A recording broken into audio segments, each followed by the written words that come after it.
What just we've really talked a ton about Rocchio. Just what have you thought about his at bats over the course of the first 6 months? Um, it's kind of been all over the place, if I'm just being dead honest. We're asking a lot of Rope being an everyday shortstop in the big leagues at his age. And there's stretches where his at bats are really, really good. And then he goes through stretches where he's trying to do too much. As he's getting his legs under him in the big leagues, he's really starting to settle in at times and understand what his job is. And that's to go out and have a great at bat. And we've been talking a lot with him. The consistency has been pretty good overall. And I think he's just tapping into what he can be.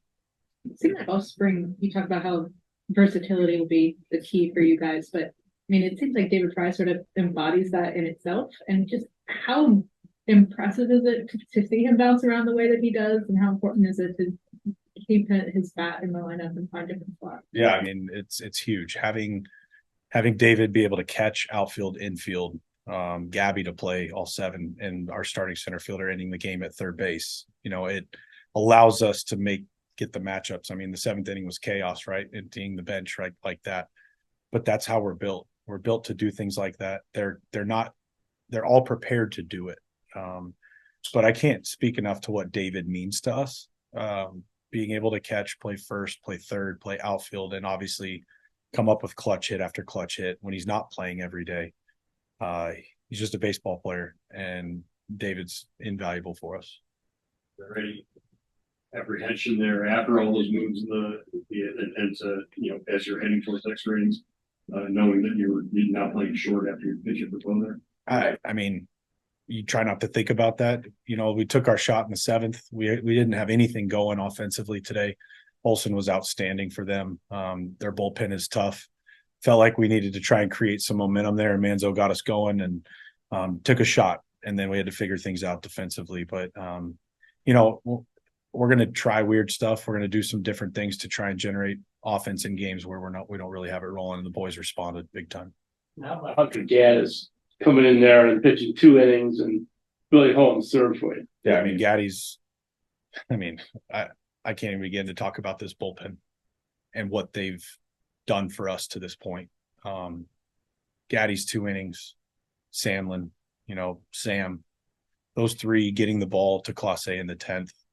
It was the game for us. If they didn't do what they did, we're not even talking about the 10th inning. So what the bullpen has done up to this point this year has been nothing short of remarkable, and these guys don't get enough credit for it. They take the ball, they go as long as they can every single night. They pick us up and they allow us chances to win. Just real quick after Rocchio, that play there in the top of the 10th, instinct or just reading bias? What would you think? I think both. He gets the ball to his right and sees Baez right there, and for him to quick flip it to Hemi, and also Hemi gave him the whistle that he had the play. So they're always communicating whether we hear it or not, and just a heads up play by Rocchio right there to get that out. So it's about how 4 teams in this division are off to really good starts. But do you envision just a lot more of these types of games the rest of the way? We like to play the close ones, Zach. You know that. It's going to be a tight division all year. Obviously, it's a long way away to be talking about that, but every time you get a chance to win a series from a divisional opponent, it's a big thing for us. So got another tough one coming up this weekend, but that one felt really good to come back and get today. You mentioned Manzo. What was the vibe like in the dugout when he got back after getting pitched run forward? Was there any extra energy? Did you sense any relief in him to get his first hit? There's always relief in anybody get their first hit, but every one of us that's in a major league dugout knows how hard it is to get your first hit, and that it's an accomplishment. The boys were really happy for him, obviously giving him a hard time. Why'd it take so long? Just, it's just the way we do it. But yeah, I mean, everybody's genuinely happy for someone when they get their first hit, and our group's no different. All right.